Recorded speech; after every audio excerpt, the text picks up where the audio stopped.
اوروبا القديمه ملامحها ايه؟ ممكن نتكلم في شويه ملامح لاوروبا القديمه، وكان اهمها ازاحه العقيده من الوجود بالقضاء على الكنيسه وتحكمها، ثم بدات تدخل مرحله تحول. ثلاث حاجات حصلوا: اكتشاف سقوط الاندلس، واكتشاف الطرق البحريه الجديده، الاكتشافات الجديده، و اللي هو فتح قسطنطينيه. الثلاثه دول بدات اوروبا تخش في عصر النهضه. كان ليه ملامح معينه، منها اول ملمح فيها اللي هو بلا من العقيده او مفيش ميزان للبشر بيقيموا عليه الحاجات، الاله ينزع من الوعي. العلوم الطبيعيه بدات تدعم فكره علمنا، ده اللي احنا اتكلمنا فيه.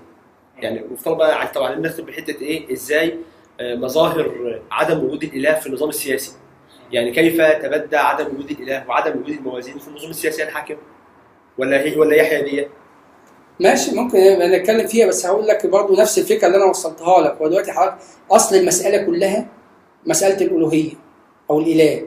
دلوقتي انت زي ما قلت حضرتك كده، دلوقتي الاله كان موجود، بس وجوده ده كنا نعرفه عن طريق نص. اتضح ان النص ده غلط، مش مظبوط، في تضربات ومش متناسق مع الطبيعه بقى، سواء كان الكلام ده صح ولا غلط. انما في الاخر النص اكتشفنا ان هو ليس نص الاله. يعني الكلام ده بتقولوا لنا بتاع ربنا او الاله اللي بيقولوا اللي فيه، طلع ان هو مش ممكن يكون اله ولا اله. يبقى اذا فين النص بتاع الاله؟ مفيش. طيب نقفز على سؤال تاني، طب هل في اله بقى ولا مفيش؟ مفيش. يبقى مفيش. بس خلي بالك، الاجابه دي داخل عموم اوروبا، عوام اوروبا وعمومها. انما داخل الحركات السريه كان في اجابه في الطبقات العليا اخرى، ان في اله اخر. الاله او اجابات اخرى. ما هو الضلال ممكن يكون في اي اتجاه. الاله الاخر ده في الحركات السريه بقى اللي هو لوسيفر او الشيطان، طلعت منها عباده الشيطان. او ان الاله هو الذي وهب المعرفه في سفر التكوين، غير الاله اللي هو الخلق ادوناي. يعني طلعت بقى ايه، اختراعات وابتكارات في كل حته وفي كل الاتجاهات. تجاوب على سؤال الاله اللي يخصك. ان عموم المجتمعات في اوروبا سقط منها مساله الالوهيه، ان الاله بقى مش موجود، لان النص اللي كان جاي من عنده طلع مش من عنده، يبقى مفيش اله. فترتب على كده اللي بقول لحضرتك عليه، مفيش معايير موازين. مفيش معايير موازين دي طب في الاخلاق، يعني اي حد يعمل حاجه اللي هو عايزه. في العلم الاجتماع والمجتمع معناه سقوط الاسره تلقائيا. الاسره طب بمعنى هي الاسره دي، مين اللي قال ان الناس يتجوزوا وان الناس تعيش في اسر؟ انت بتتجوز ليه؟ انت بتتجوز عشان معتقد ان ربنا قال لنا اتجوزوا وان دي العلاقه الصحيحه. المسار الثاني طب افرض دلوقتي انت قالوا لك ان مفيش اله، او حد اتربى على ان مفيش اله، يبقى الاسره ملهاش لازمه. يعني ممكن تبقى عايز تبقى فرصه انت حر، مش عايز تبقى فرصه برضه انت حر. معلش مقدس يعني. ما بقتش شيء الهي. طالما ما بقتش شيء الهي، بقت جت اجابه بديله ان ده اختراع، ان ده اختراع او ابتكار الانسان ابتكره في مرحله معينه. طالما الانسان هو اللي ابتكره، هو حر، عايز يمشي عليه ماشي، اللي مش عاجبه عايز يمشي على حاجه ثانيه، هو حر. مين اللي قال ان الراجل لازم يتجوز واحده ست او امراه او فتاه؟ صحيح. لو سقط مساله الالوهيه، معناه ان اللي عايز يتجوز راجل هو حر، وواحده عايز تتجوز واحده زيها هي حر. ما هو ده توابع سقوط مساله الالوهيه. كل ده اللي انت بتشوفه كله توابع حاجه واحده. بس انت يعني عايز اقول لك ايه، تكونت على مدار الزمن واحده واحده. انا دلوقتي في زمن معين، نفرض دلوقتي ان انا في اوروبا دلوقتي في القرن ال15، واسره دي ميديتشي دي بتبث الالحاد والاباحيه باسم الفنون والاداب، ومساله الالوهيه بتتاكل مع الوقت لغايه ما سقطت. في اجيال في اوروبا كانت متعوده ان هي تتجوز، ما تقدرش ما تتجوزش، هي بتتجوز ان هي ده اللي الفته وعاشته، لغايه ما عمل الوقت والزمان يتغير، تنحل هذه الاجيال وتفنى، وتاتي اجيال اخرى لا تتقيد بمساله الزواج والاسره زي الاجيال دي. بس يعني هي دي كل الموضوع. فده نتج مع الزمن ان بقى زي ما قلت لك، ان بدل ما الواحد لازم عشان يعاشر واحده يكون متزوجها، لا، ممكن يعاشرها من غير ما يتزوجها. مين اللي قال ان ده غلط؟ طالما ما فيش اله. كان بيعاشر واحده، ممكن يعاشر واحد. مين اللي قال ان ده غلط؟ انت شايف ان هو غلط، انما هو هناك مش شايف ان هو غلط، لان ما فيش حاجه تقول غلط ولا صح. في مظاهر ثانيه من الموضوع سقوط الاسره ده انه مفزع. يعني في حاجه مفزعه ثانيه، حاجه ايه في موضوع علم في الاجتماع الانساني نتجت عن غياب. ايوه ماشي، ما انت ده كل اللي انت بقوله لك، ده كل اللي اقول لك نتاج نظريه التطور البيولوجيه، نتاج سقوط مساله الالوهيه. النظريه الماركسيه نتيجه سقوط مساله الالوهيه. لا ازاي؟ الماركسيه دي معناها ايه اصلا؟ الماركسيه مش فاهم ان الشعوب المساله الساذجه اللي هو المستوى السياسي.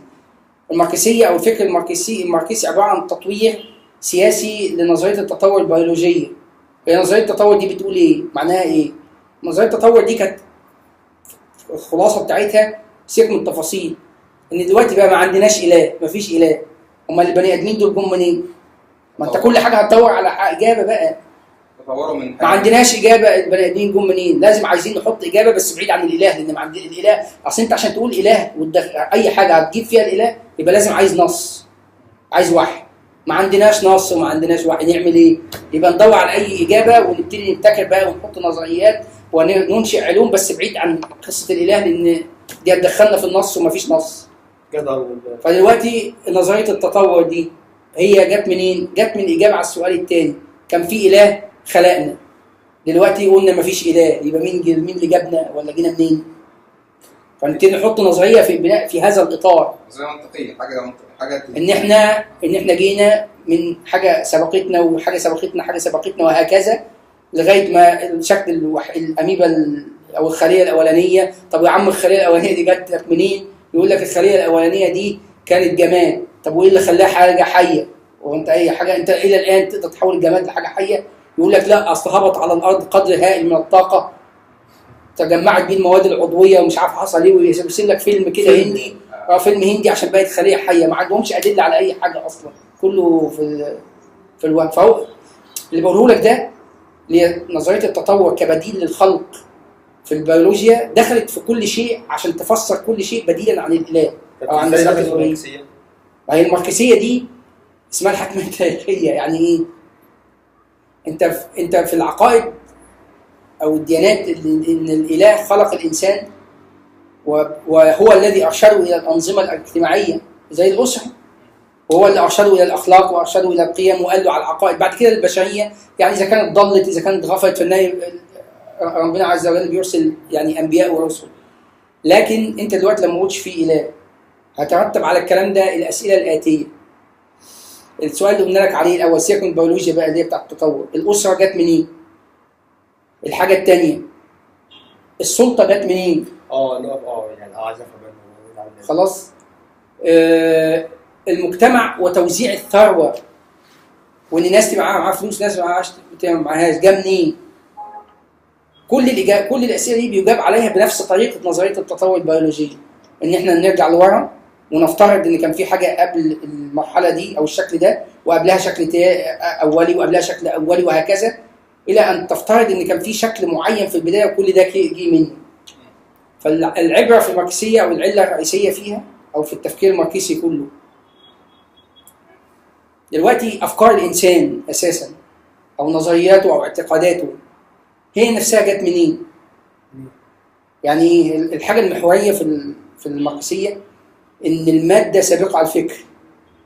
يعني ايه الماده سابقه على الفكر؟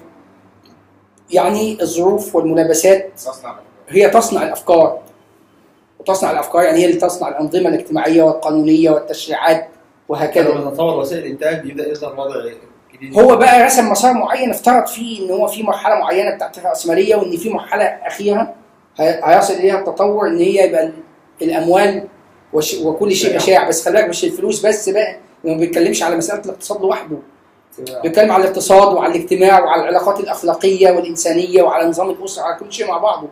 هنا بقى بيلقط حته معينه تيجي على دماغه ويتكلم عنها، انه اساسا كل العلمانيين والماركسيين في البلاد العربيه مش فاهمين اساسا حاجه في اي حاجه، مش فاهمين الكلام ده جه منين ولا ليه، وان ده كان اجابات على حاجات معينه من غير الاشياء المعينه دي. كل هذه الاجابات ملهاش معنى، ملهاش لازمه. العالم الذي يوجد فيه نص يقول انه يوجد اله والناس تؤمن بهذا النص وانه يوجد اله، كل هذه الاشياء لا معنى لها. طيب اخيرا التبدي ده في السلطه ونظام الحكم، يعني لماذا السلطه او الدوله في اوروبا تاثرها بفكره عدم وجود الاله وليه هي شيء وحش مع انه شيء عبقري وينظم حياه الناس ويحقق فائده ومنفعه؟ يعني خلي بالك مش هل في تبدي؟ هل في علاقه؟ بص هقول لك حاجه. انت دلوقتي زي ما قلت لك لازم تبدا من النقطه الاولانيه. النقطه الاولانيه هل المساله في اله ولا مفيش اله؟ لو قلت انت في اله هيترتب عليه ان كل شيء كان وحي وهدي. خلاص. لو قلت ان مفيش اله هيترتب عليه ان كل شيء عمله الانسان كانت ابتكارات واختراعات. السؤال بتاع ان مفيش اله ده سؤال يترتب عليه انك هتفتح مسارات مختلفه، لان كل واحد هيجاوب اجابه بطريقه مختلفه حسب ما هو شايف وحسب تصوره. طالما مفيش حاجه ملزمه. ما هو ده سقوط المعيار. المعيار يعني انت هتلتزم بطريقه معينه في التفكير وفوق الفهم، انما ما فيش معيار وما فيش ميزان، ما فيش اله، يبقى اذا اي حد هيفكر بطريقه معينه ويوجد ادلتها سواء كانت صحيحه او هو يعتقد ان هو صحيح، خلاص هيعتبر ان هو ده اللي حصل. الفكره دي هي انتجت كل المسارات الاجتماعيه والسياسيه في اوروبا. يعني اقول لحضرتك حاجه دلوقتي، مش الماركسيه، فكره الماركسيه وفكره العقد الاجتماعي وفكره الليبراليه وفكره الفوضويه والاناركيه، كل دول يبدو في النهايه عند المنتج النهائي اشياء مختلفه، انما هم في اصولهم حاجه واحده، انتجهم حاجه واحده. زي شجره طلعت من تربه واحده واتغذت بميه واحده وغذاء واحد، بس بعد ما كبرت كل فرع منها راح في ناحيه، في فرع راح يمين راح شمال وفرع راح قدام فرع راح ورا، هي مختلفه انما في الاخر في جذر يجمعها. الجذر اللي يجمعها دي سقوط مساله الالوهيه. طيب بس طبيعه